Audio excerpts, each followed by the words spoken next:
चलो स्टार्ट करें आज की क्लास। देखो बारसूर में एक चीज और लिखना, ठीक है। इसे मंदिरों एवं तालाबों की नगरी कहा जाता है। ठीक, बारसूर में लिख लेना, इसे मंदिरों एवं तालाबों की नगरी कहा जाता है। रतनपुर को क्या कहा जाता है? तालाबों की नगरी या फिर टंकियों की नगरी कहा जाता है रतनपुर को। ठीक, आरंग को क्या कहा जाता है? मंदिरों की नगरी। और तालाबों एवं मंदिरों की नगरी किसे कहा जाता है? बारसूर को। ठीक, क्योंकि यहाँ पे कितने तालाब थे? 147 तालाब और उतने ही मंदिर, 147 मंदिर, 147 तालाब। जो वर्तमान अवस्था में तालाब क्या हो चुके हैं? सूख चुके हैं और मंदिर जीर्ण शीर्ण हो गए। ठीक, इतनी मात्रा में तालाब एवं मंदिर होने के कारण इसे कहा जाता है तालाबों एवं मंदिरों की नगरी या मंदिरों एवं तालाबों की नगरी।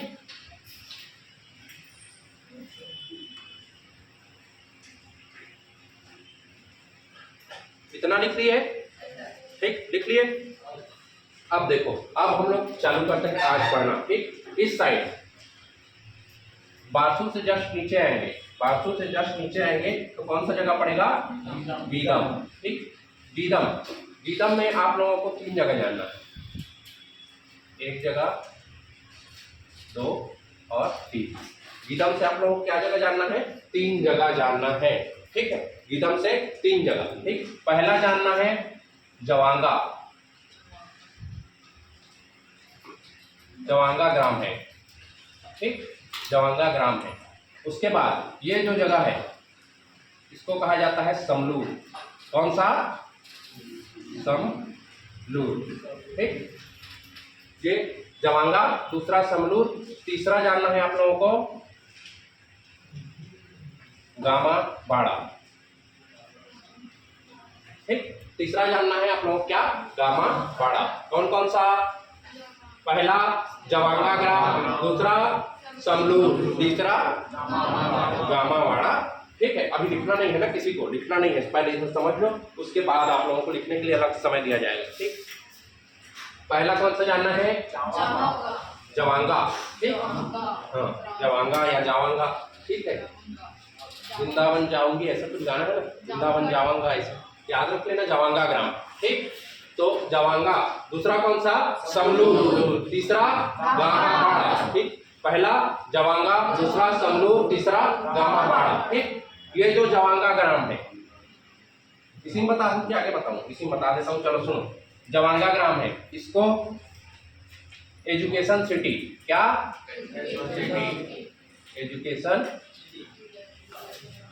एजुकेशन सिटी के रूप में क्या किया गया है? डेवलप किया गया है। ठीक है, छत्तीसगढ़ का पहला जगह जिसे क्या किया गया है? एजुकेशन सिटी के रूप में डेवलप किया गया है। ठीक है, जिसका नाम अटल बिहारी वाजपेयी के नाम पे रखा गया है। ठीक, किसके नाम पे रखा गया है? अटल बिहारी वाजपेयी के नाम पे। जवांगा ग्राम दंतेवाड़ा का एक ऐसा ग्राम है जिसको एजुकेशन सिटी के रूप में डेवलप किया गया है। ठीक, यहाँ जब देखो दंतेवाड़ा क्या है? नक्सल प्रभावित क्षेत्र है। तो नक्सल प्रभावित क्षेत्र में जो नक्सली के बच्चे हैं, ठीक है, उनको उचित शिक्षा, ठीक है, उन तक उचित शिक्षा पहुंचाने के लिए इसको एक गांव को चुना गया है। गांव का क्या नाम है? जवांगा गांव, जहां पे क्या किया गया है? एजुकेशन सिटी के रूप में उसको डेवलप किया गया है। ठीक, कितना हो जाएगा?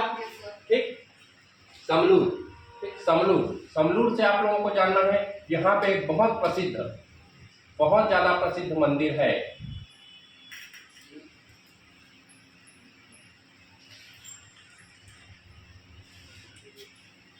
ठीक, यहाँ पे बहुत प्रसिद्ध मंदिर है। ठीक, जिसको कहा जाता है, आगे पेज में देखो, इसको आगे बना दे, चीजें सारी क्लियर रहेंगी उससे। ये कौन सा जगह? गीदम।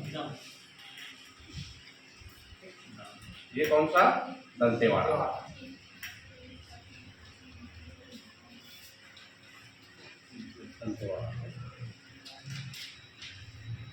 ऊपर में कौन सा गांव? जवांगा। इधर कौन सा? समलूर। इधर गामा बाड़ा। गामा बाड़ा। ठीक, इतना 3 गांव आप लोगों को याद रखना है। कौन कौन सा? जवांगा, समलूर, गामा, बाड़ा। जवांगा, समलूर और गामा, बाड़ा। ठीक, ये रोड कौन सा है? NH 163। गीदम से दंतेवाड़ा कौन सा है? जिसकी लंबाई 12 किलोमीटर है। ठीक, तो देखो समलूर में क्या है? समलूर में एक बहुत प्रसिद्ध शिव मंदिर है। क्या मंदिर है? शिव मंदिर, भगवान शिव का मंदिर है, जिसका नाम है करली महादेव का मंदिर। क्या है? करली महादेव का मंदिर।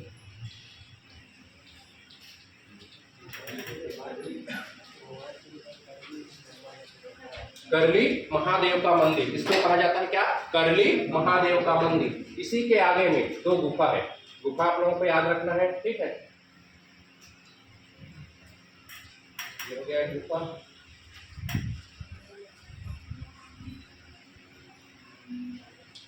हो गया दूसरा गुफा। ठीक, ये रोड आगे जा रही है। ठीक है, ये है, इस गुफा को कहा जाता है तुलार गुफा। क्या गुफा? तुलार गुफा। इस गुफा को कहा जाता है सकल नारायण का गुफा।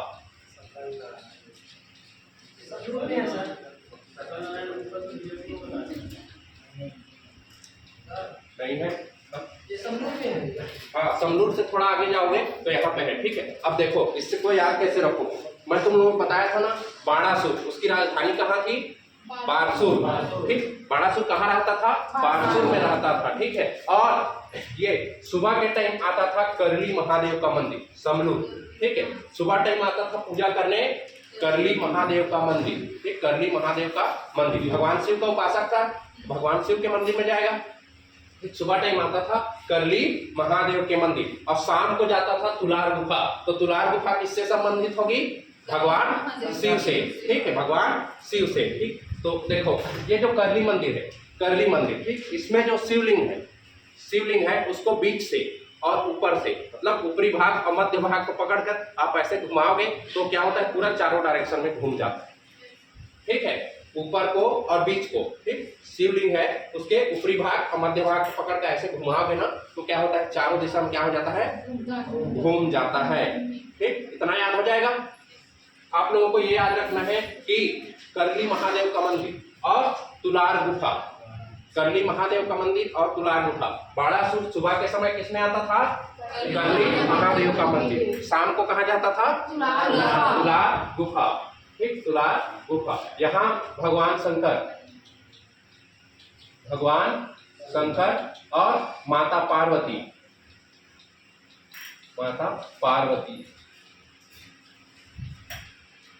ठीक है, भगवान शंकर और माता पार्वती का छोटा सा प्रतिमा है। ठीक, यहाँ एक शिवलिंग पाया गया था पहले। यहाँ एक शिवलिंग था जो क्या था? अपने आप चमकता था। ठीक है, तुलार गुफा में एक शिवलिंग था जो ऐसा माना जाता था, क्या होता था? अपने आप चमकते रहता था। जो शिवलिंग वर्तमान में क्या है? वहां से गायब हो गया। ठीक, ये हो गया तुलार गुफा, करली महादेव मंदिर, इतना हो जाएगा। तुलार गुफा, करली महादेव का मंदिर, इतना हो जाएगा। उसके आगे जाएंगे तो पड़ेगा सकल नारायण का गुफा। ठीक, सकल नारायण। बाणासुर युद्ध किससे किया था? भगवान कृष्ण से। ठीक है, तो ये गुफा किससे संबंधित है? भगवान कृष्ण से। भगवान कृष्ण से संबंधित गुफा है। ठीक है, यहाँ अंदर में जाओगे, गुफा के अंदर जाओगे तो गुफा के अंदर जब जाओगे तो देखोगे वहां पे भगवान श्री कृष्ण जो गोपियों के साथ रासलीला किए थे ना, उसका चित्रण किया गया है। ठीक, क्या का? गोपियों के साथ रासलीला के भगवान श्री कृष्ण का चित्रण किया गया है। किस चीज का चित्रण किया गया है? गोपियों के साथ रासलीला का। आगे जाओगे तो एक कुंड बना हुआ है। ठीक, क्या बना हुआ है? कुंड, जिसमें भगवान श्री कृष्ण क्या किए थे? कालियादाह किए थे ना, कालियानाग को यमुना से भगाए थे। ठीक है, वैसे एक कुंड बना हुआ है, उसमें दिखाया गया है कालिया के ऊपर भगवान श्री कृष्ण को। ठीक, कालियादाह का चित्रण किया गया है उसमें। ठीक, तो तुलार गुफा और कौन सा? सकल नारायण की गुफा। इतना हो जाएगा, इतना हो जाएगा। ठीक है, इतना आप लोगों को याद रखना है गीदम से। ठीक, अब देखो गीदम से बोलता हूँ, गीदम विकास खंड से। समलूर में क्या है? शिव मंदिर है। कौन सा? करली महादेव का मंदिर, कर्ली महादेव का मंदिर, ठीक है, कर्ली महादेव का मंदिर, इसमें जो शिवलिंग है उसको ऊपरी भाग और मध्य भाग से पकड़कर घुमाने से क्या होता है, चारों तरफ वो क्या हो जाता है, घूम जाता है, ठीक है। यदि ऐसा एक कहानी है, यदि यदि कोई पुण्य आत्मा या कोई महान साधु आदमी उसको पकड़ के ऐसे घुमाएगा, ठीक है, तो वो 3 अलग अलग भागों में विभक्त हो जाएगा, ऊपर का अलग से हो जाएगा, बीच का अलग से और नीचे से अलग से, ठीक। यदि वो ऐसा कर देगा तो उसको अपार धन की प्राप्ति होगी, बहुत रईस आदमी हो जाएगा, अंबानी से ज्यादा पैसा उसके पास आ जाएगा, ठीक है। लेकिन ऐसा पॉसिबल नहीं है, कोई कर पाएगा क्या अभी डेट में, कर पाएगा? नहीं। मैं ट्राई करूंगा, देखता हूँ, ठीक है। उसके बाद गीदम, गीदम से इस साइड जाओगे कौन सा, गामा बाड़ा, गामा बाड़ा, गामा बाड़ा से आप लोगों को क्या याद रखना है, इधर देखो, इधर देखो, गामा बाड़ा, ठीक है। ये एक जगह है जो कैसा जगह है, महापाषाणकालीन, महापाषाणकालीन एक जगह है, पाषाणकालीन जगह है, तो क्या मिले होंगे यहाँ पे, ठीक है, बड़े बड़े पत्थर के घेरे मिले हैं,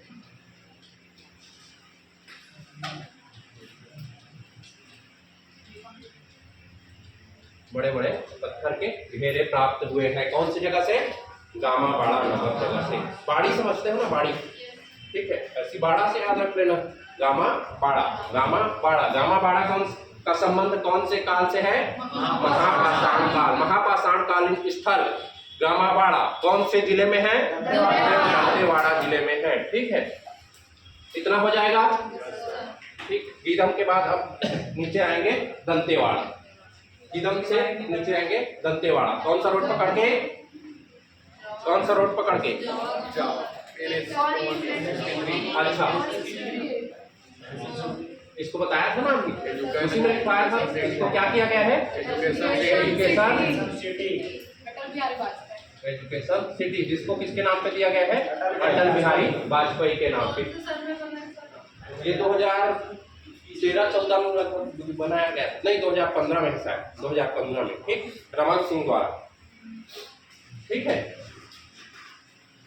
2015 में कौन सीएम, रमन सिंह, तो उन्हीं के द्वारा ये किया गया था, ठीक है।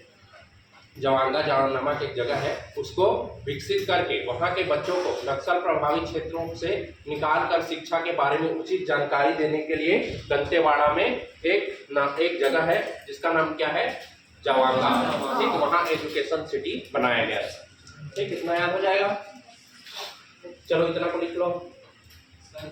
महादेव मंदिर में 2 कक्षा है ना, नहीं, एक सीढ़ी,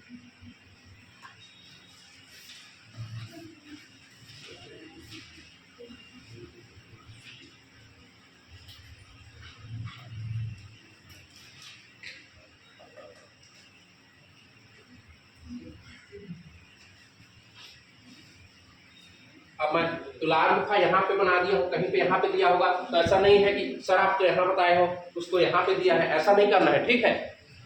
क्या है, आपको जिला याद रखना है, एग्जैक्ट लोकेशन याद रख सकते हो क्या किसी चीज का, नहीं रख सकते, ठीक, जिला बस आपको पता होना चाहिए। इसको रिलेट करके इसीलिए बताया जाता है ताकि आप लोगों को याद रहे।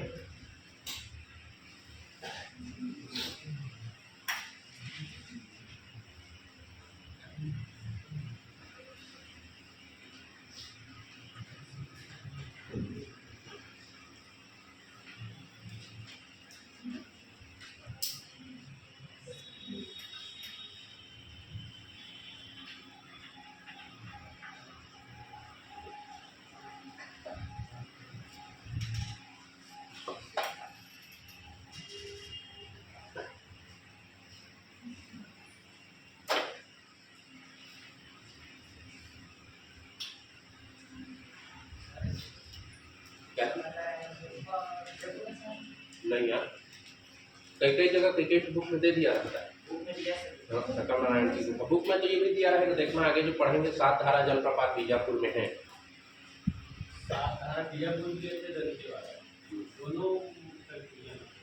दोनों लेता है। इसको जैसा ऑप्शन दिया रहेगा उसी के मुताबिक इसको भी ले लेना, ठीक। सकल नारायण की बुक का हम लोग अभी इसमें पढ़ रहे हैं, बीजापुर में भी पढ़ेंगे, ठीक है। तो जो ऑप्शन में दिया रहेगा हम लोग क्या है पूरा किस किस टाइप से क्वेश्चन पूछ सकता है, उसमें क्या क्या ऑप्शन हो सकते हैं उसको भी देखते हुए चल रहे हैं, ठीक। यदि मान लीजिए बीजापुर नहीं दिया है, ऑप्शन में दंतेवाड़ा दिया है, अब आ गया, आप पढ़े हो सकल नारायण की गुफा, ठीक है, तो आपसे बनेगा क्या, नहीं ये तो बीजापुर में था, कैसे गलत दे दिया है, कर कंफ्यूज हो जाओ, इसलिए आप लोगों को दोनों पहलू उसका बता दिया जाता है। हाँ? सकल नारायण की गुफा तो इसी को लेना है, इसी को लेना है।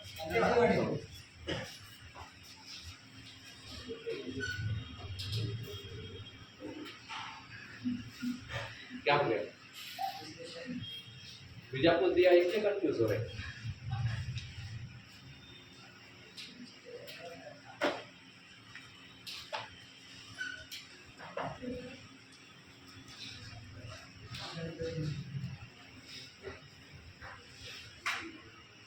इसमें क्या क्या को लेना है उसको मैं पढ़ेंगे तो बताऊंगा, ठीक है।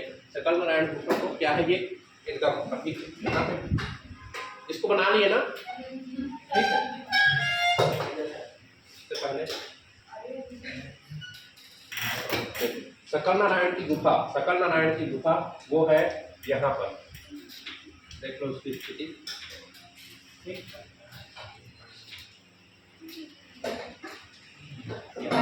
ये कौन सा है, सकल नारायण की गुफा। ये कौन सा है, ये कौन सा गुफा, तुलार गुफा, ठीक।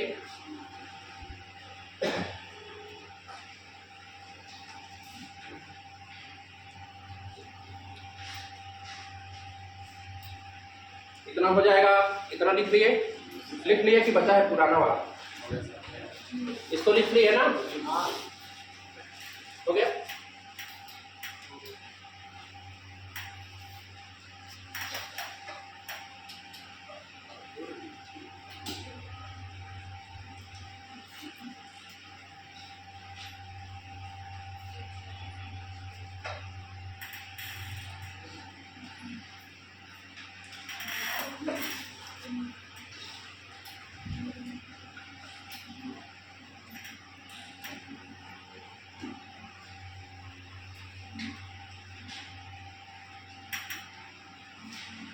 चलो थोड़ा जल्दी करो।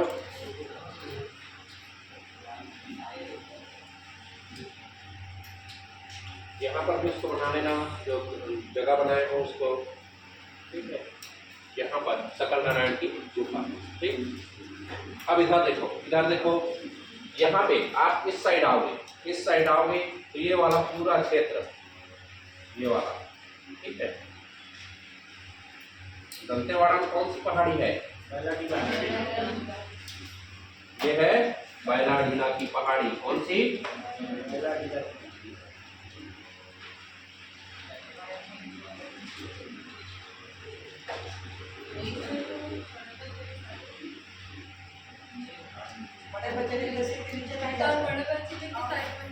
हाँ मैं ना बताऊंगा ना, रुको ना,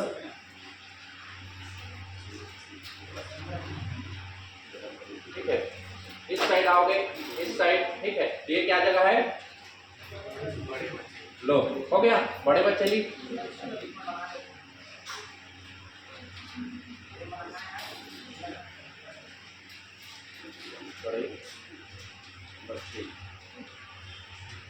बड़े बच्चे जी, ठीक। उसके बाद इस साइड आओगे तो एक को कौन सा पढ़ाया था, कटे कन्या, सबसे नीचे में कौन सा, कोंडा, पढ़े थे ना, चलो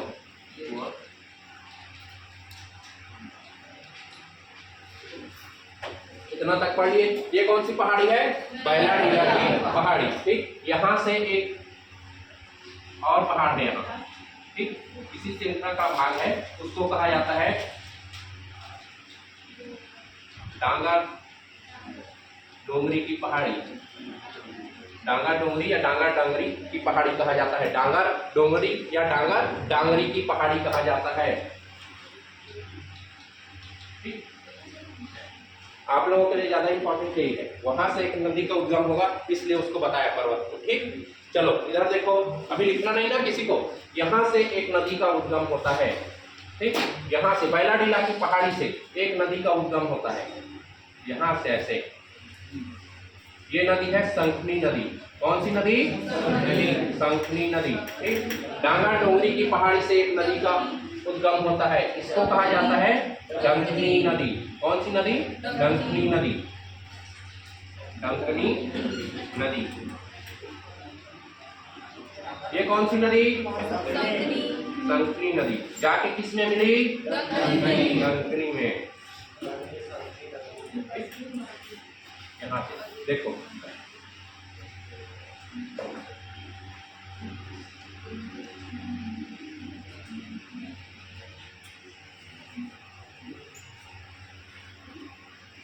संकनी डंकनी नदी। ठीक, संकनी डंकनी सुने होंगे। ठीक, संकनी डंकनी नदी जाके मिलती है कहाँ पे?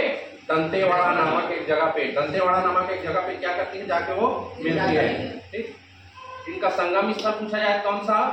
दंतेवाड़ा। दंतेवाड़ा। ठीक, ये जो संकनी डंकनी नदी है, दंतेवाड़ा के बारे में कुछ देर में पढ़ेंगे हम लोग डिटेल में। ठीक है, पहले नदी के बारे में कुछ देख लो।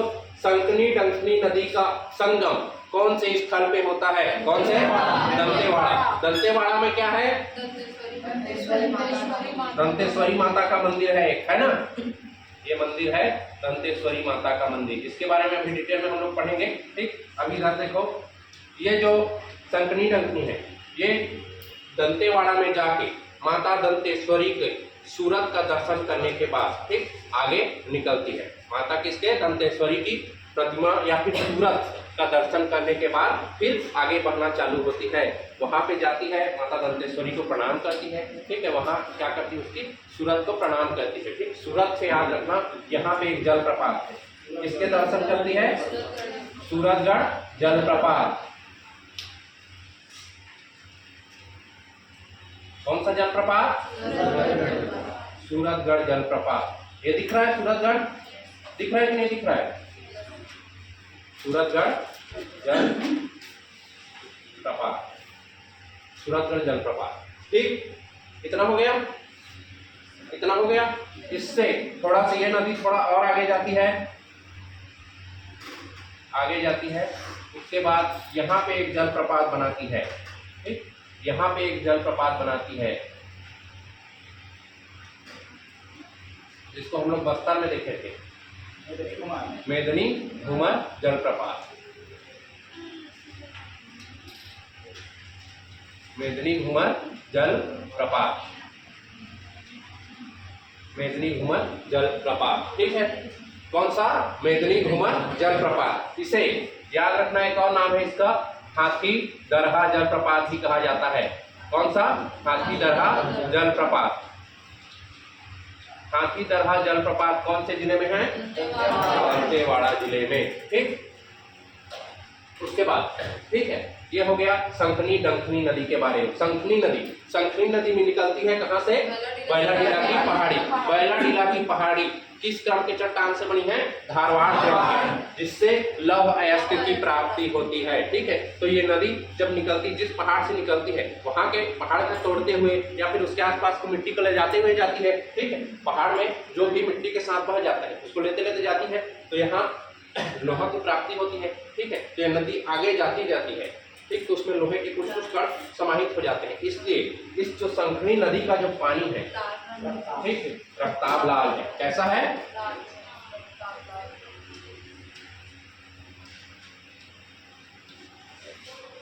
रक्ताब लाल है। ठीक, रक्ताब लाल है। कौन सा है? रक्ताब लाल कलर की दिखाई देती है। ये याद रखना, संकनी नदी छत्तीसगढ़ की सबसे प्रदूषित नदी मानी जाती है। ठीक, कौन सी नदी? संकनी नदी। छत्तीसगढ़ की सबसे प्रदूषित नदी कौन सी नदी? छत्तीसगढ़ की सबसे प्रदूषित नदी कौन सी? छत्तीसगढ़ की सबसे प्रदूषित नदी। ठीक, कितना हो जाएगा? संकनी के बारे में क्या क्या पढ़े? संकनी नदी का जल कैसा है? रफ्तार है। इसका उद्गम कहाँ से होता है? बैलाडीला की पहाड़ी से होता है। ठीक, बैलाडीला की पहाड़ी से होता है। ठीक, इसका ये जो छत्तीसगढ़ की क्या है, सबसे प्रदूषित नदी है। इतना देखें संकनी नदी के बारे में 3 उद्गम कहाँ से? इसका जल कैसा है? क्यों है? ठीक है, क्योंकि ये बैलाडीला पहाड़ी से निकलती है, जहाँ क्या पाया जाता है? आयरन ओर पाया जाता है या लौह अयस्क पाया जाता है। ठीक, तो उसके चलते इसका जल का कलर कैसा हो जाता है? लाल हो जाता है। ये छत्तीसगढ़ की क्या है? सबसे प्रदूषित नदी है। ठीक, दूसरे में माना जाता है डंकनी नदी। ठीक, अगला देखो इसमें ये संकनी नदी किसकी सहायक नदी है? डंकनी नदी की सहायक नदी है। ठीक, डंकनी नदी की सहायक नदी। अब जलप्रपात पढ़ रहे हैं, ठीक है, जलप्रपात पढ़ रहे हैं, नदी के बारे में पढ़ रहे हैं ना जलप्रपात, तो ठीक है, इंद्रावती नदी के भी पढ़ लो। इंद्रावती नदी कल मैं पढ़ाया था आप लोगों को। इंद्रावती नदी के बारे में बहुत इंपॉर्टेंट एक परियोजना, कौन सा? बोध घाट।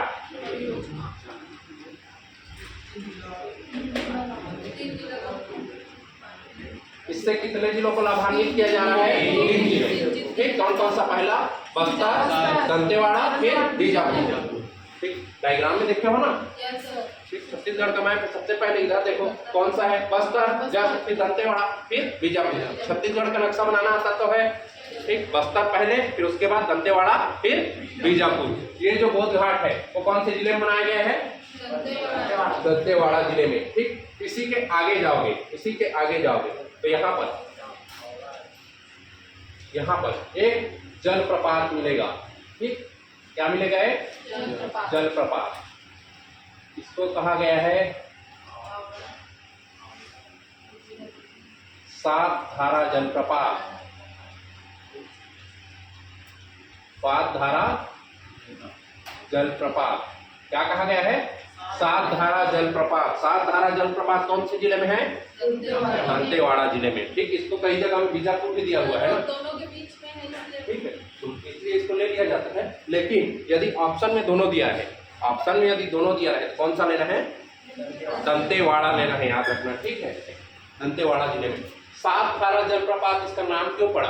क्योंकि इंद्रावती नदी थोड़े दूर आगे चलने के बाद 7 अलग अलग भागों में क्या हो जाती है? विभक्त हो जाती है। ठीक है, 7 अलग अलग भागों में विभक्त हो जाती है और 7 अलग अलग धाराएं बनाती है। ठीक है, 7 अलग अलग क्या बनाती है? धाराएं बनाती है। इनका नाम जानना है क्या? 7 कौन कौन सी धारा है जानना है? बहुत इजी है, तुरंत याद हो जाएगा। ठीक, देखो सबसे पहले 7 धारा में हम पढ़ रहे हैं कौन से जिले के बारे में? दंतेवाड़ा। यहाँ कौन भगवान का सबसे ज्यादा हो? शिव। ठीक है, शंकर भगवान से रिलेटेड है। ठीक, यहाँ पे बारसूर में भी देखे हैं तो 32वां मंदिर शंकर भगवान से। ठीक है, और जितने भी मंदिर बने, ठीक, वो किससे रिलेटेड थे? शंकर भगवान से। तो सबसे पहले 7 धारा में सबसे पहले आएगा शिव धारा। ठीक, शिव धारा। उसके बाद दूसरा आता है शिव चित्र धारा। ठीक, उसके बाद तीसरा आता है, वहां और किससे युद्ध किया था? बाणासुर, कृष्ण जी से युद्ध किया था। ठीक, तो तीसरा आता है कृष्ण धारा। चौथा आता है पांडव। ठीक है, पांडव धारा। उसी समय से रिलेट करना। द्वापर युग में किससे होकर रहे थे? ठीक, हाँ, महाभारत काल में कौन थे? पांडव थे। पांडव में भी सबसे प्रिय कौन था? भगवान कृष्ण को अर्जुन था ना। अर्जुन क्या करता था? धनुष बाण वाला था। ठीक है, तो अगला है धनुष बाण से याद रखना बाण धारा। ठीक, पहला कौन सा? शिव धारा। दूसरा कौन सा? शिव चित्र धारा। तीसरा कृष्ण धारा। ठीक, कृष्ण धारा। चौथा पांडव धारा। पांडव में कौन सा? अर्जुन क्या रखता था? धनुष बाण के लिए फेमस है ना, तो बाण धारा। 5 हो गए। छठवां है कपिल। एक ऋषि देखे होंगे, कपिल ऋषि। कपिल मुनि के बारे में जानते हैं, उनके नाम पे है कपिल धारा। 6 हो गया। 7वां जो है इस घाटी के नाम पे रखा गया है बोध धारा। ठीक, कौन कौन सा? पहला शिव धारा, शिव चित्र धारा, कृष्ण धारा, बाण धारा। ठीक, उसके बाद कपिल धारा और बोध धारा और कौन सा? पांडव धारा। ठीक, ये हो गया 7। तो इसमें 7 धाराएं हैं। चलो ठीक है, इसको आगे लिखोगे तो मैं बता दूंगा। ठीक, अभी यहाँ वापस यहाँ एक यहाँ से नदी, यहाँ से एक नदी का उद्गम होता है, ठीक है। नदी नहीं है, ये छोटा सा नाला है। क्या है? छोटा सा क्या है? ये नाला है, छोटा सा नाला है जिसपे एक जलप्रपात बनता है।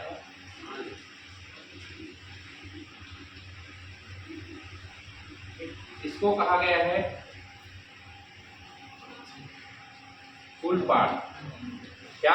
फूलपाड़ जलप्रपात। ये बहुत सुंदर जलप्रपात है ना,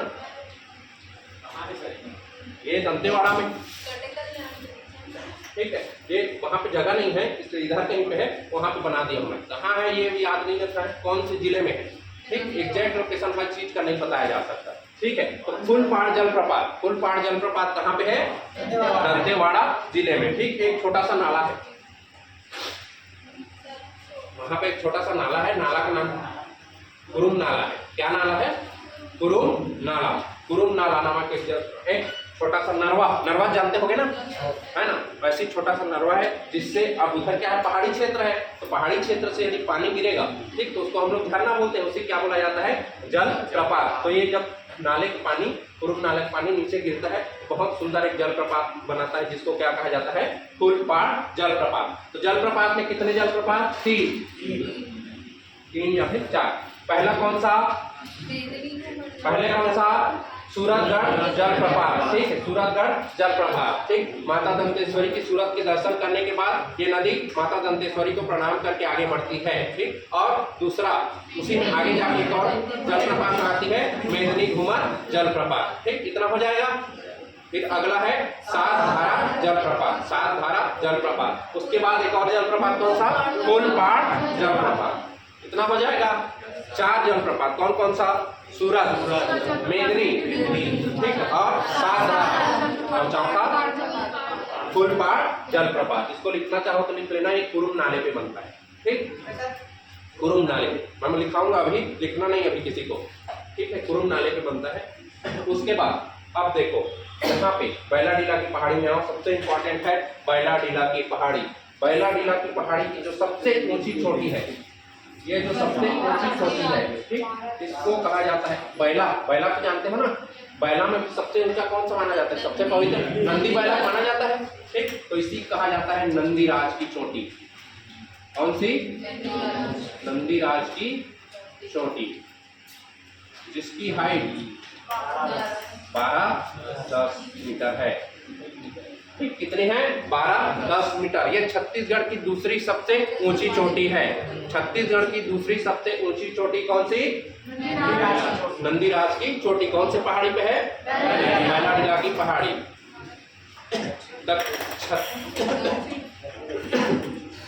दक्षिण छत्तीसगढ़ या दंडकारण्य क्षेत्र की सबसे ऊंची चोटी कौन सी? नंदीराज चोटी। दक्षिण छत्तीसगढ़ या फिर दंडकारण्य, दक्षिण छत्तीसगढ़ या दंडकारण्य की सबसे ऊंची चोटी नंदीराज की चोटी, ठीक। इतना हो जाएगा। इसी को लिख लेना आगे, दक्षिण छत्तीसगढ़ या दंडकारण्य क्षेत्र की सबसे ऊंची चोटी, ठीक, सबसे ऊंची चोटी। अब बैलाडीला की पहाड़ी, बैलाडीला की पहाड़ी, इससे हम लोगों को 3 जगह याद रखना है, ठीक। बैलाडीला की पहाड़ी किस लिए प्रसिद्ध है? लौह अयस्क के लिए। लौह अयस्क, यहाँ पे जो लौह अयस्क पाया जाता है, ठीक है, वो ऐसा माना जाता है कि विश्व का सबसे प्राचीनतम लौह अयस्क, ठीक, सबसे शुद्ध माना जाता है। लोहे के मुख्य लौह अयस्क के मुख्यतः 4 प्रकार होते हैं। कितने प्रकार होते हैं? 4 प्रकार, ठीक। यहाँ जो लौह अयस्क पाया जाता है बैलाडीला की पहाड़ी में, वो पाया जाता है हेमेटाइट प्रकार का। यहाँ पे क्या मिलता है? लौह अयस्क मिलता है, ठीक। क्या मिलता है? लौह अयस्क। किस टाइप का मिलता है? हेमेटाइट का।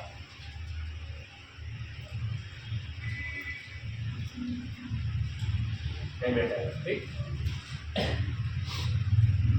हेमेटाइट और मैग्नेटाइट जो रहते हैं वो लोहे के सबसे शुद्ध प्रकार माने जाते हैं, जिसमें लगभग 70% पत्थरा में, ठीक है, यहाँ से पत्थर प्राप्त होता है। पर्वत है तो पर्वत से क्या मिलेगा? पत्थर मिलेगा। पत्थर में रहता है लौह अयस्क, ठीक, पत्थर से निर्माण किया जाता है लौह अयस्क। कौन से पत्थर से?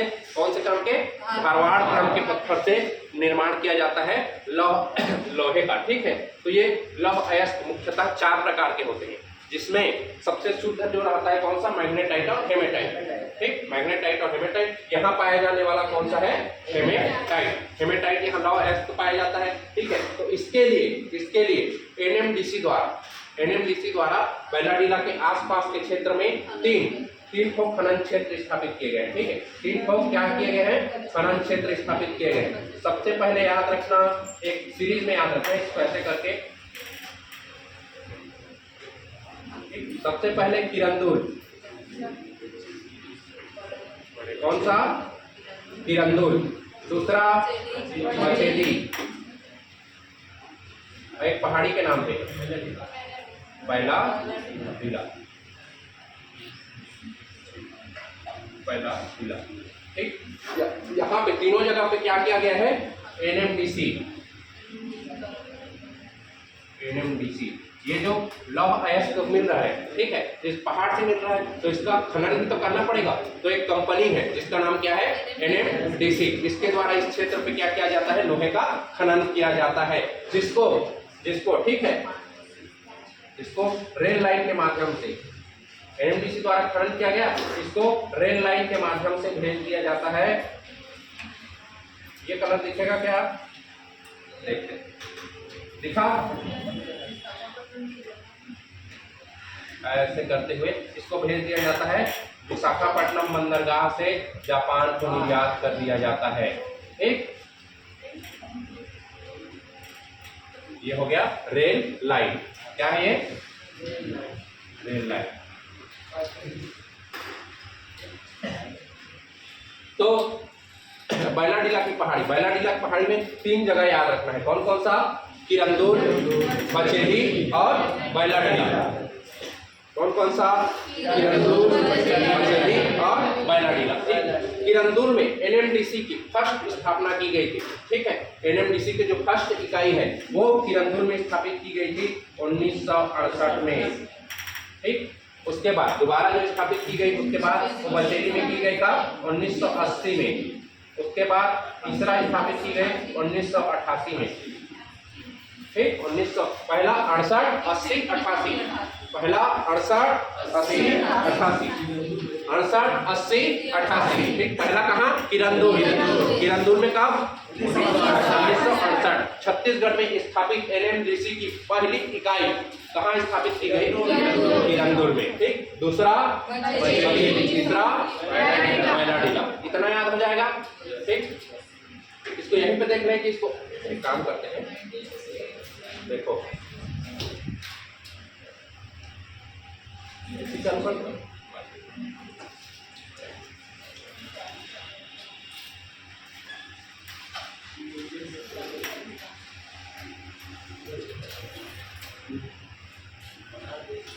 ये कौन सी पहाड़ी है? बैलाडीला की पहाड़ी।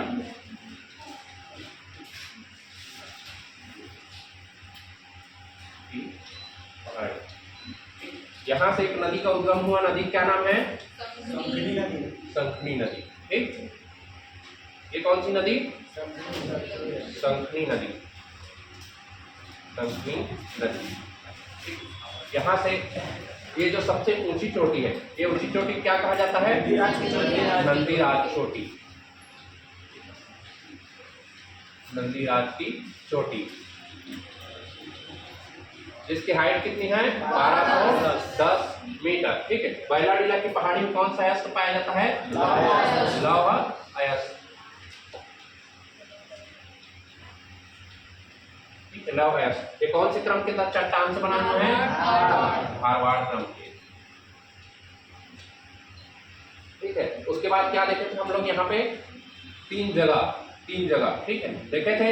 पहला, तीनों एक लाइन में याद रखना। पहला कौन सा? किरंदुल।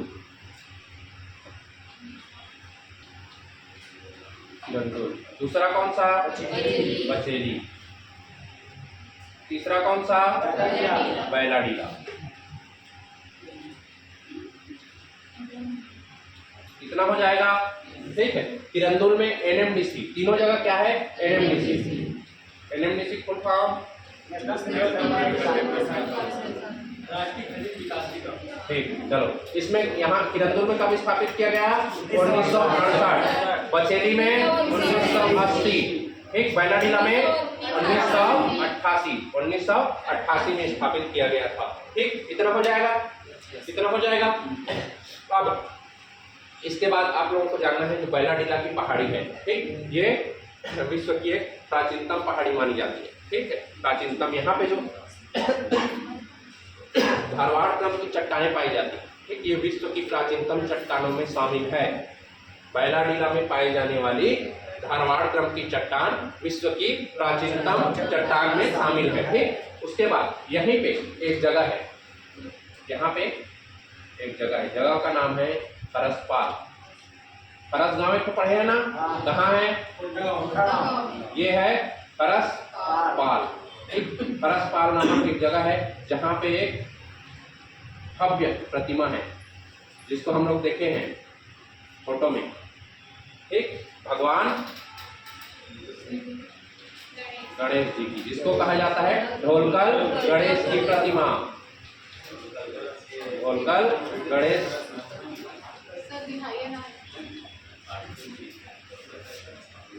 देखना है उसको क्या?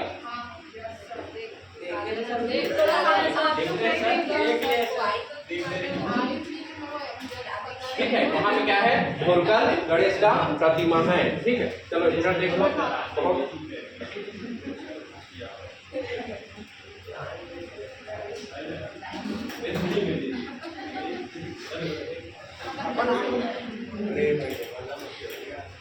हल्ला नहीं करना है ना।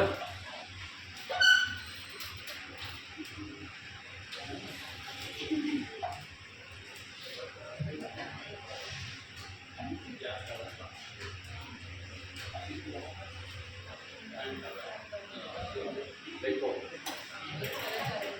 ये वाला दिख रहा है? ठीक है। ये है, ये वाला है। ठीक। ये इसको कहा जाता है, ये फरसपाल नामक के गांव में है। ठीक। इसको कहा जाता है ढोलकल गणेश। ढोलकल गणेश ठीक की प्रतिमा कौन से जिले से प्राप्त हुई है? दंतेवाड़ा। ठीक। हाँ पहाड़ पर है। यहाँ पे एक गाँव बसा हुआ है, छोटा सा गाँव का नाम है फरसपाल। ठीक। तो देखो ये जो ढोलकल गणेश की प्रतिमा है, इससे रिलेटेड कहानी जानोगे क्या? ठीक है। यहाँ पे ये फरसपाल गांव का नाम कैसे पड़ा? ठीक है। तो एक समय जब भगवान परशुराम, ठीक है, भगवान शिव की तपस्या कर रहे थे, तो भगवान परशुराम जानते हो बहुत शक्तिशाली थे, है ना? हाँ, नारायण के अवतार माने जाते हैं। ठीक है। तो भगवान शिव के बहुत बड़े भक्त थे। तो एक बार भगवान शंकर से मिलने जा रहे थे। किससे मिलने जा रहे थे? भगवान शंकर से। तो भगवान शंकर से जब मिलने जा रहे थे तो रास्ते में उनको मिल गए गणेश भगवान। गणेश भगवान, तो गणेश भगवान उनको क्या है, आगे जाने के लिए मना कर दिए। अब तुमको आगे नहीं जाना है करके। तब गणेश भगवान और परशुराम में भयानक युद्ध छिड़ गया। किसके किसके बीच? गणेश भगवान और परशुराम के बीच भयानक युद्ध छिड़ गया। ठीक। जिससे क्रोधित होकर भगवान परशुराम ने अपने फरसे से गणेश के ऊपर प्रहार कर दिया। ठीक। किससे? फरसे से। जिसके चलते देखो ये भगवान गणेश एक दांत टूट गया। ठीक। उसी के बाद से उन्हें कहा जाने लगा एक दंत कहा जाने लगा। ठीक। तो फरसे से प्रहार किए जिससे उनका क्या हो गया? एक दांत टूट गया। फरसे से प्रहार करने के कारण इस गांव का नाम पड़ा फरस गांव। और यहाँ पे एक मेले का आयोजन किया जाता है, फरस गांव मेला। ठीक। फरस गांव मेले का आयोजन किया जाता है जिसमें भगवान परशुराम और भगवान गणेश दोनों की पूजा की जाती है। ठीक। भगवान परशुराम और भगवान गणेश दोनों की पूजा की जाती है। ठीक। चलो इतना हो गया। ये जो गणेश की प्रतिमा है ये बनी हुई है बलुआ पत्थर से। किससे बनी हुई है? बलुआ पत्थर से। ठीक। यहाँ पे क्या हुआ? फरसपाल में क्या लगता है? मेला। जिसमें किसकी किसकी पूजा की जाती है?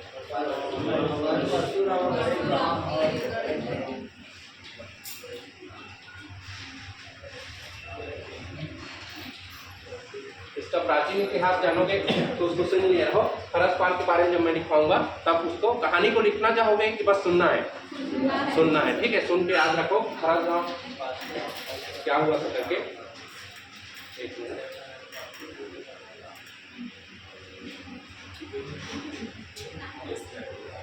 ये हो गया ढोलकल गणेश की प्रतिमा कहाँ से प्राप्त हुई है?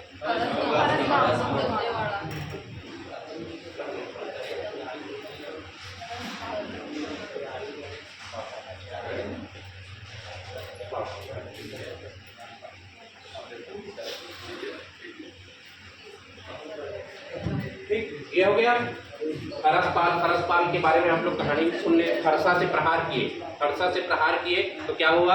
भगवान गणेश का एक दांत टूट गया। ठीक, उसके बाद उनको क्या कहा जाने लगा? एक दंत कहा जाने लगा। ठीक, ढोलकल गणेश की प्रतिमा कौन से जिले से प्राप्त हुई है? दंतेवाड़ा। खरस गांव मेले का आयोजन कहाँ किया जाता है? दंतेवाड़ा जिले में किया जाता है। ठीक, बैलाडीला की पहाड़ी से आप लोगों को इतना याद रखना है। ठीक, यहाँ कौन से अयस्क प्राप्त होता है? लौह अयस्क प्राप्त होता है। ठीक, ये हो गया बैलाडीला पहाड़ी के बारे में संपूर्ण जानकारी। इसकी ऊंची चोटी नंदीराज चोटी की हाइट कितना? 1210। दक्षिण छत्तीसगढ़ सबसे ऊंची या किससे? दंडकारण्य प्रदेश दूसरी नहीं, दंडकारण्य प्रदेश की सबसे ऊंची चोटी।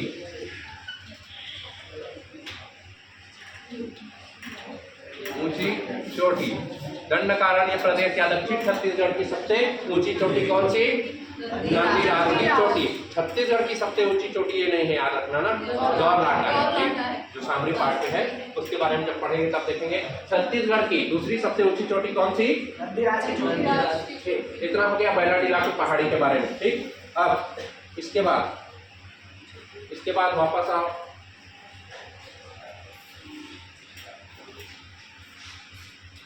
इतना देख लिए हैं, इसको अब मैं क्या करता हूँ, इसको अलग से बना दिया हूँ ना।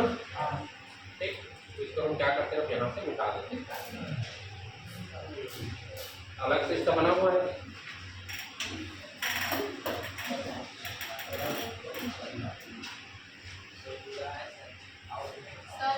हाँ, आ जा।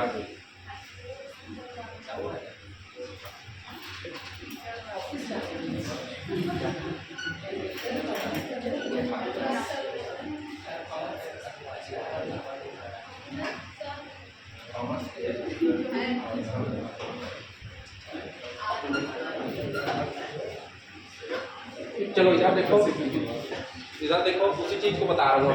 ठीक है, ये कौन सी है? नंदीराज की चोटी। ठीक, ये देखो, ये जो बड़े बचेली है कुआंकोंडा है। बड़े बचेली कुआंकोंडा कटे कल्याण। कौन सा? बड़े बचेली कुआंकोंडा कटे कल्याण। यहाँ पे एक जगह है पदमपुर।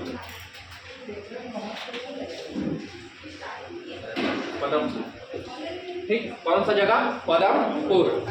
बड़े बचेली कुआंकोंडा कटे कल्याण और पदमपुर। ठीक, उसको नहीं भी याद रखोगे कोई दिक्कत नहीं। बड़े बचेली कुआंकोंडा और कटे कल्याण, ये जो तीनों है, ये है यहाँ से प्राप्त होता है टीन अयस्क। टीन प्राप्त होता है। ठीक, टीन यहाँ से क्या मिलता है? टीन प्राप्त होता है। कौन सी जगह से?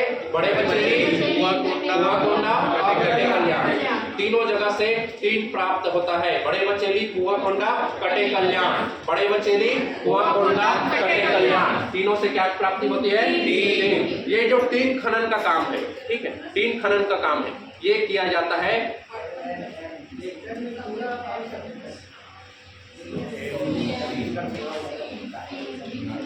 CMDC। ठीक, CMDC Chhattisgarh mineral development corporation. ठीक है, छत्तीसगढ़ खनिज विकास निगम द्वारा किया जाता है। किसके द्वारा किया जाता है? ठीक है, क्योंकि टीन का खनन इसलिए किया जाता है क्योंकि पूरे भारत भर में सिर्फ छत्तीसगढ़ ही ऐसा राज्य है जहां पे टीन पाया जाता है। मतलब 100% टीन का उत्पादक राज्य कौन सा है? छत्तीसगढ़। ठीक, इसका खनन का कार्य किसके द्वारा किया जाता है? CMDC के द्वारा, जिसकी स्थापना हुई थी 7 जून 2001 में। ठीक, स्थापना कब हुई थी? 7 जून 2001 में। 5 प्रकार के खनिजों के लिए क्या करता है?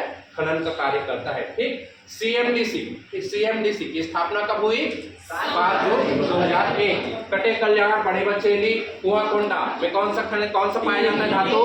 टीन पाया जाता है। टीन पाया जाता है जिसके खनन का काम कौन करता है? CMDC, Chhattisgarh mineral development corporation. ठीक, इतना याद रखना है, इतना हो जाएगा। ठीक, अब हम चलते हैं लास्ट में दंतेवाड़ा के बारे में। अच्छा, एक जगह यहाँ पे भी एक भगवान शिव का मंदिर है।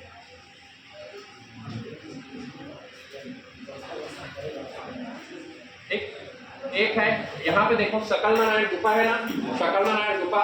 तो यहाँ पे है एक सर्वेश्वर महादेव का मंदिर। क्या है? सर्वेश्वर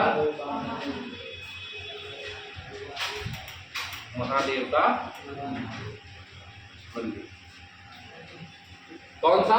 सर्वेश्वर महादेव का मंदिर। कौन से जिले में है? दंतेवाड़ा जिले में। ठीक, इतना हो जाएगा, इतना हो जाएगा ना।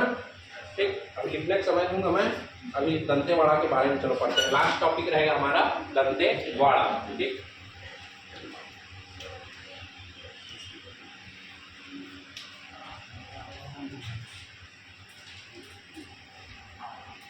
इतना तक याद हुआ आप लोगों को? याद हुआ? बन जाएगा, बन जाएगा ना। ठीक, अब हम पढ़ते हैं दंतेवाड़ा के बारे में। ठीक, तो लास्ट में मैं पूछूंगा सबसे। ठीक, देखो अभी तक हम लोग क्या क्या पढ़े? बारसूर के बारे में पढ़ लिए हैं। ठीक, बत्तीसा मंदिर, मामा भांजा मंदिर, चंद्रदितेश्वर मंदिर, नाग मंदिर और 16 खंभों का शिव मंदिर। ठीक, वहां से आगे जाएंगे तो एक परियोजना है बौद्ध घाट परियोजना। ठीक है, और आगे जाएंगे तो बीजापुरा दंतेवाड़ा के बॉर्डर पे है सातधारा जलप्रपात। सातधारा में कौन कौन सा? शिव धारा, शिव चित्रधारा, उसके बाद कृष्ण धारा, कृष्ण धारा के बाद पांडव धारा, पांडव धारा के बाद बाण धारा, बाण धारा के बाद कपिल धारा और बौद्ध धारा। ठीक, इतना हो जाएगा। ये हो गया बारसूर के बारे में पूरा। उसके बाद जब हम गीदम आएंगे, गीदम। ठीक, गीदम में सबसे पहले समलूर। ठीक, सबसे पहले समलूर। समलूर में कौन सा मंदिर है? शिव मंदिर, जिसका नाम क्या है? करली महादेव का मंदिर। ठीक, ये है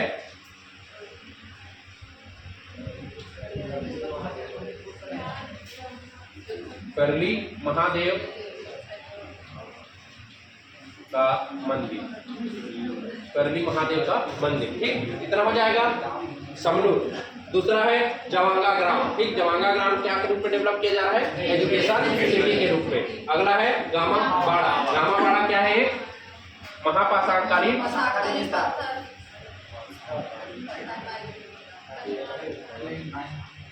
स्थल है। ठीक है, जहाँ पे बड़े बड़े क्या किए गए हैं? पत्थर के चेहरे प्राप्त हुए हैं। महापाषाणकालीन स्थल जो है गामा बाड़ा कौन से जिले में है? दंतेवाड़ा जिले। इतना हो गया। उसके बाद हम लोग चालू किए थे पढ़ना नदी के बारे में। ठीक, नदी में कौन कौन सी नदी सबसे पहले देखे हम लोग? एक शंखनी नदी, दूसरी डंकनी नदी। शंखनी डंकनी दंतेवाड़ा में जाके उनका क्या होता है? संगम होता है। संगम होने के बाद ये दोनों माता के दर्शन करते हैं। दर्शन करने के बाद एक जलप्रपात बनाते हैं। कौन सा? जलप्रपात बनाते हैं। उसके आगे जाते हैं कौन सा जलप्रपात? मैथिली कुमार जलप्रपात। ठीक, इतना हो जाएगा। उसके बाद जो इसको पढ़ लिया सातधारा। एक कुरुम नाला है, उस पे जलप्रपात बनता है दंतेवाड़ा का, बहुत सुंदर जलप्रपात, जिसको क्या कहा गया है? कुलपाड़ जलप्रपात, कुलपाड़ जलप्रपात। ठीक हो गया, ये हो गया जलप्रपात और नदी के बारे में। ठीक, जलप्रपात और नदी के बारे में। नदी में कौन कौन सा? शंखनी, डंकनी, इंद्रावती। शंखनी, डंकनी, इंद्रावती। ठीक, जलप्रपात में कौन कौन सा? सूरजगढ़ जलप्रपात, मैथिली कुमार जलप्रपात, सातधारा जलप्रपात और कुलपाड़ जलप्रपात। 4 हो गए। ठीक, उसके बाद हम लोग पढ़ना चालू किए थे बैलाडीला की पहाड़ी के बारे में। बैलाडीला की पहाड़ी कौन से क्रम के चट्टान से निर्मित है? धारवाड़ क्रम के। धारवाड़ क्रम के चट्टान से यदि निर्मित है तो धारवाड़ चट्टान में क्या खनिज पाया जाता है? लौह अयस्क पाया जाता है। ठीक है, लौह अयस्क पाया जाता है। यहाँ पे लौह अयस्क पाया जाता है तो उसके खनन के लिए 3 जगह है जहाँ पे एनएमडीसी की इकाई स्थापित की गई। कौन कौन सी? किरंदूल, बचेली, बैलाडीला। एनएमडीसी की फर्स्ट यूनिट कहाँ लगाई गई? किरंदूल में। कब लगाई गई? 1968, 1968। उसके बाद बचेली में 1980। अगला बैलाडीला 1988 में। ठीक, इतना हो जाएगा। बैलाडीला की सबसे ऊंची चोटी का क्या नाम है? नंदीहार की चोटी, जिसकी हाइट कितनी है? 1210 मीटर। ठीक, यही बैलाडीला की पहाड़ी के आसपास एक जगह है जिसका नाम क्या है? खरस गांव नहीं, खरस गांव उसमें पढ़े हैं ना? मेला के नाम में तो आप खरस गांव। अच्छा, खरसपाल का मेला लगता है, खरस गांव नहीं, खरसपाल का मेला लगता है। ठीक है, वो बोलने में हो गया होगा, लेकिन खरसपाल का मेले का आयोजन किया जाता है। ठीक, खरसपाल से रिलेटेड आप लोगों को कहानी बताया था। यहाँ पे कौन सा प्रतिमा है? ढोलकर गणेश का प्रतिमा है। एक मंदिर है जहाँ प्रतिमा कौन सा है? ढोलकर गणेश। मंदिर का ऊपरी हिस्सा क्या हो गया? पूरा ध्वस्त हो गया। किसका निर्माण कराया गया था? छिंदक नाग।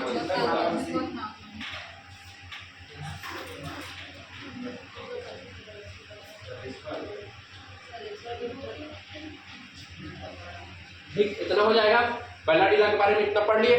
ठीक, उसके बाद हम लोग खनिज ही पढ़ रहे थे, तो अगला स्टार्ट किए कौन सा? टीन अयस्क। टीन के बारे में अयस्क टीन। ठीक, टीन कौन सा? बड़े बच्चे छठे कल्याण। ठीक, ये सबसे क्या पाया जाता है? टीन पाया जाता है, जिसका खनन किसके द्वारा किया जा रहा है? CMDC, Chhattisgarh development corporation. ठीक, इसके द्वारा किया जा रहा है। इतना पढ़े अभी तक हम लोग। ठीक, उसके बाद अब हम पढ़ते हैं दंतेवाड़ा के बारे में। ठीक, दंतेवाड़ा।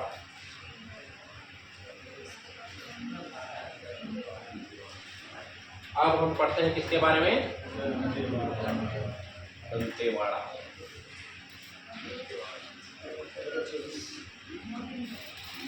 दंतेवाड़ा, इससे रिलेटेड एक कहानी मैं बताया था आप लोगों को।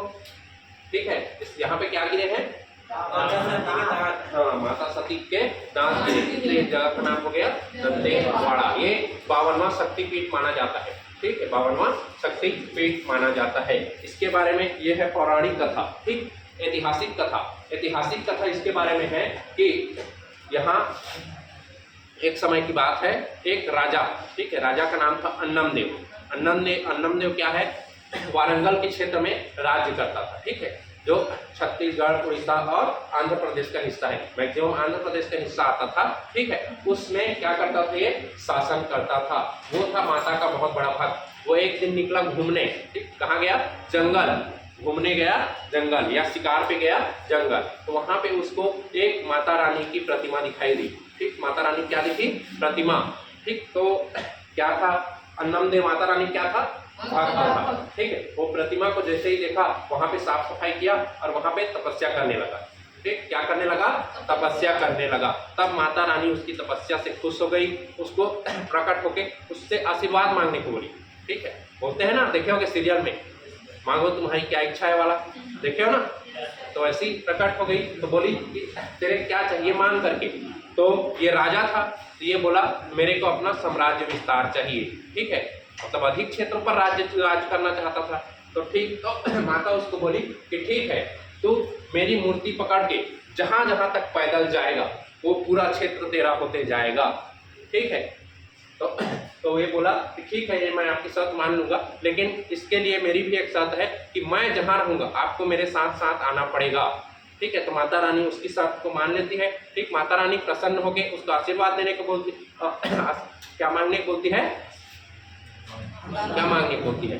अपनी इच्छा मांगने को बोलती है। ठीक, आशीर्वाद देती है। तो वो बताता है कि मैं चाहता हूँ मेरा साम्राज्य बहुत बड़ा हो जाए। तो माता रानी बोलती है कि जहाँ जहाँ तक तू पैदल चल के जाएगा, इस मूर्ति को लेके, इस मूर्ति को के साथ साथ जहाँ जहाँ तक तू पैदल जाएगा वहाँ तक पूरा तेरा साम्राज्य होगा। तब अन्नमदेव बोलता है कि ठीक है, मैं आपकी शर्त मानने के लिए तैयार हूँ, लेकिन मेरी भी एक शर्त है, मैं जहाँ तक जाऊँगा आप मेरे पीछे पीछे आओगी।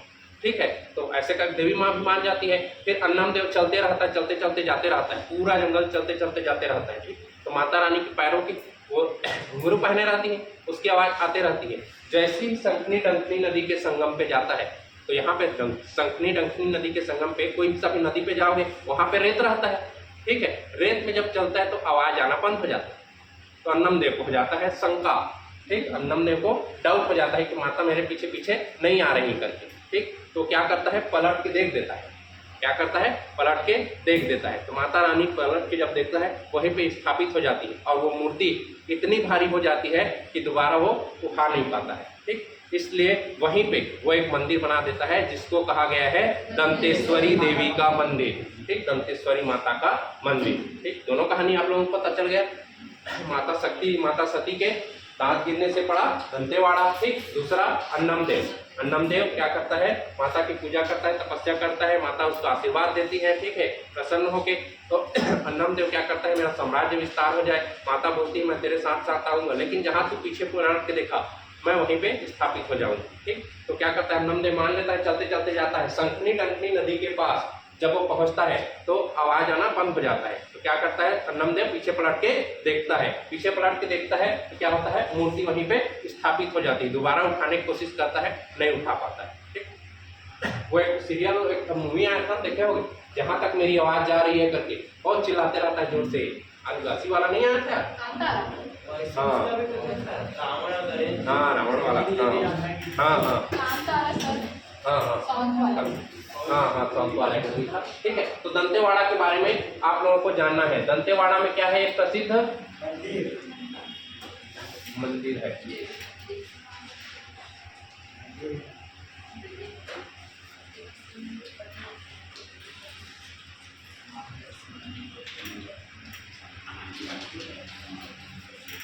दंतेवाड़ा में मंदिर है, कौन सा मंदिर है,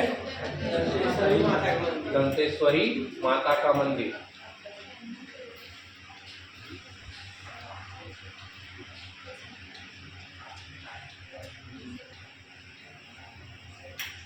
दंतेश्वरी माता का मंदिर, जिसको किसके द्वारा स्थापित किया गया है, काकतीय शासक अन्नम देव। ये काकतीय वंश का था ना, काकतीय शासक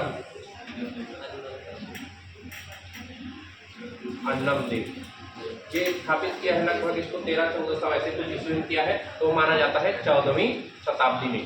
ठीक, कौन से में, 14वीं शताब्दी में अन्नम देव द्वारा ठीक स्थापित किया गया है। कौन सा, दंतेश्वरी माता का मंदिर, दंतेश्वरी माता का मंदिर। ठीक है, ये हो गया एक पॉइंट।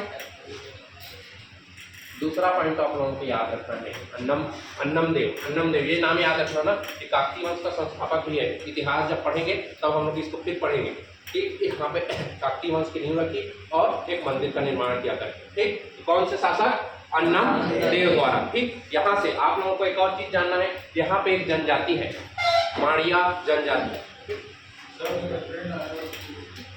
जानना है,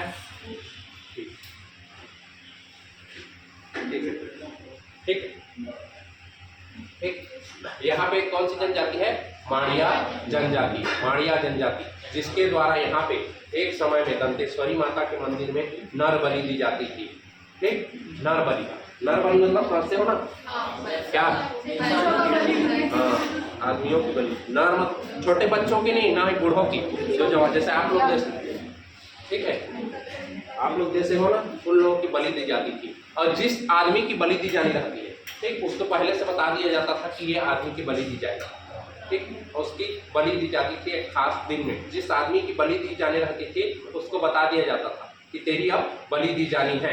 उस आदमी को मेरिया कहते थे। क्या कहते थे, मेरिया। जिस आदमी की बलि दी जाती थी उसको कहा जाता था मेरिया। ठीक, फिर उसको क्या किया जाता था, माता के मंदिर के सामने एक पत्थर है, ठीक, वहीं पे ले जाके बलि दिया जाता था। उन लोगों का मानना था कि हम लोग बलि देंगे तो माता प्रसन्न होगी। ठीक है, यदि हम लोग बलि नहीं देंगे तो दंतेवाड़ा में शंखनी डंकनी नदी के चलते बाढ़ आ जाएगा।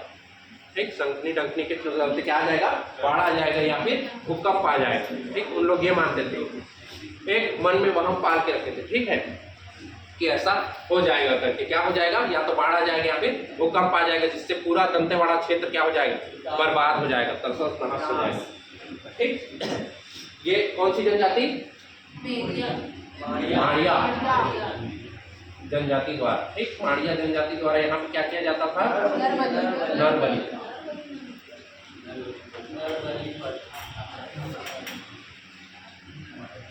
नर बलि प्रथा का प्रचलन था। ठीक, नर बलि दिया जाता था, नर बलि प्रथा का प्रचलन था यहाँ। जहाँ बलि दी जाने वाले इंसान को क्या कहते थे, मेरिया।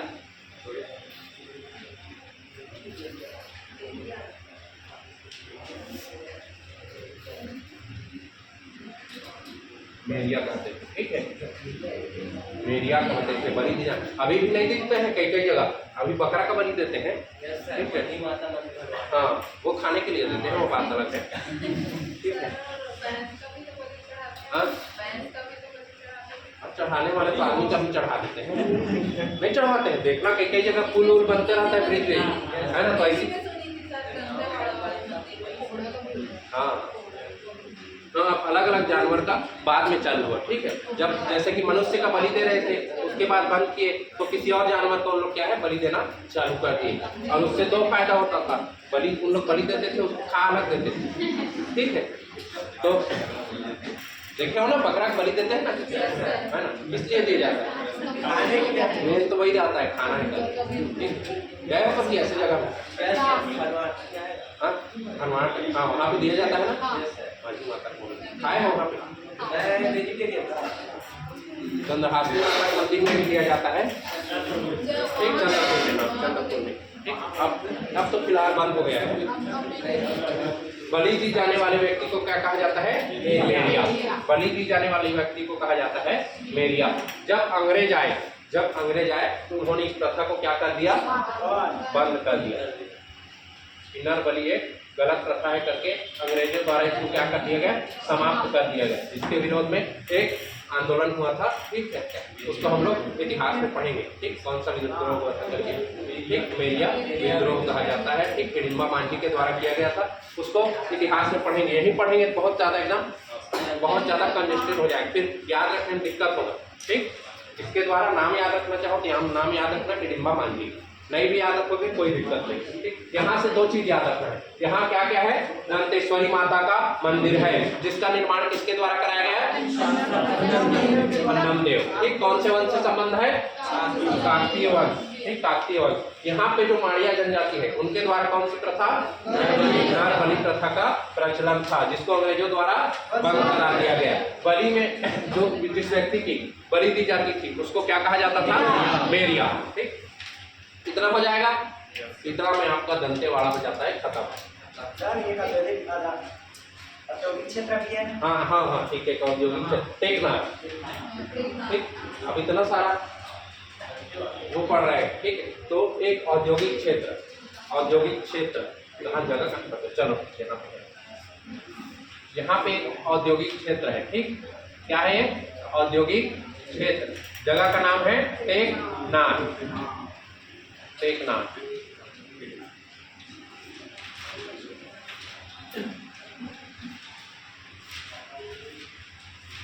टेकनार औद्योगिक क्षेत्र कौन से जिले में है? दंतेवाड़ा जिले में, ठीक। इतना याद रखना है आप लोगों को दंतेवाड़ा के बारे में। जब हम जलप्रपात पढ़ेंगे, नदी नाला पढ़ेंगे तो और देखेंगे कि क्या क्या नदी है। अभी बस इतना याद रखो, इतना जगह को याद रखो।